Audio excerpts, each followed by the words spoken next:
खुशहालपुर था। वहां रमेश नाम का एक जवान किसान रहता था।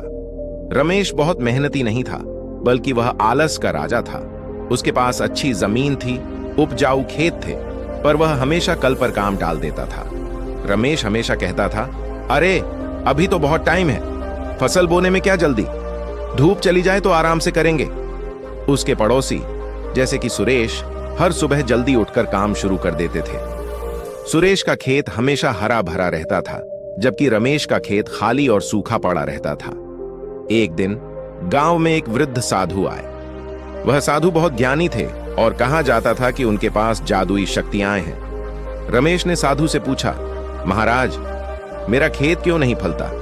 मैं तो बस थोड़ा आराम ही करता हूं। साधु मुस्कुराए और अपनी झोली से 3 चमकीले बीज निकाले। साधु ने कहा, रमेश, ये कोई साधारण बीज नहीं है, इन्हें समय बीज कहते हैं। पहला बीज, अगर तुम इसे आज बोओगे तो यह तुरंत उगना शुरू कर देगा और तुम्हें 2 गुना फल देगा। दूसरा बीज, अगर तुम इसे कल बोओगे तो यह मुश्किल से उग पाएगा और तुम्हें केवल सामान्य फल मिलेगा। तीसरा बीज, और अगर तुम इसे परसों बोओगे तो यह सूख जाएगा और तुम्हें कुछ नहीं मिलेगा। साधु ने रमेश को चेतावनी दी, याद रखना, समय रुकता नहीं, हर पल एक बीज बोने जैसा है। रमेश बहुत खुश हुआ। उसने सोचा, वाह, 3 बीज।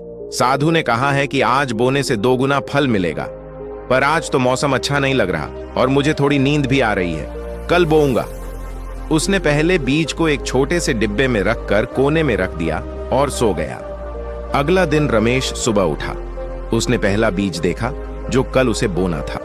वह थोड़ा फीका पड़ चुका था। उसने सोचा, अच्छा, अब तो केवल सामान्य फल मिलेगा, कोई बात नहीं, आज थोड़ी थकान महसूस हो रही